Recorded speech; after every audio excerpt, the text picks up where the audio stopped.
রাজধানীর বনানীতে জনপ্রিয় restaurant star কাবাবে kacchi বিরিয়ানির সঙ্গে পচা ও দুর্গন্ধযুক্ত টিক্কা পরিবেশনের প্রতিবাদ করে সম্প্রতি মারধরের শিকার হন সালেহ মোহাম্মদ রশিদ অলোক নামে এক সাংবাদিক।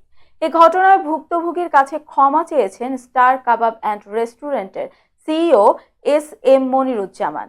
কিন্তু ক্ষমার জন্য শর্ত আরোপ করেন ওই সাংবাদিক।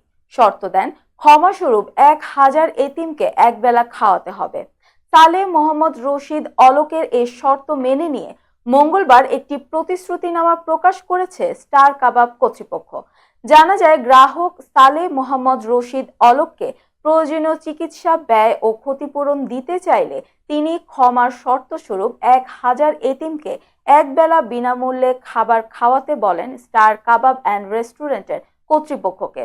সে অনুযায়ী আগামী ১৫ অক্টোবরের মধ্যে ১,০০০ এতিমকে একবেলা উন্নত মানের খাবার পরিবেশনের প্রতিশ্রুতি দিয়েছেন তারা।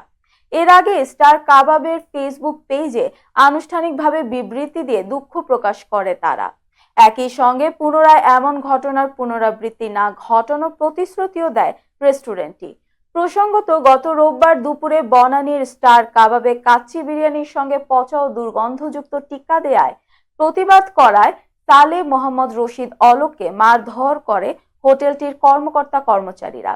এতে তার ডান হাত ও ডান পা ভেঙে যায়, কপাল ও মাথা ফেটে রক্তাক্ত হন তিনি। আহত অবস্থায় কুর্মিটোলা হাসপাতালে ভর্তি করা হয় তাকে।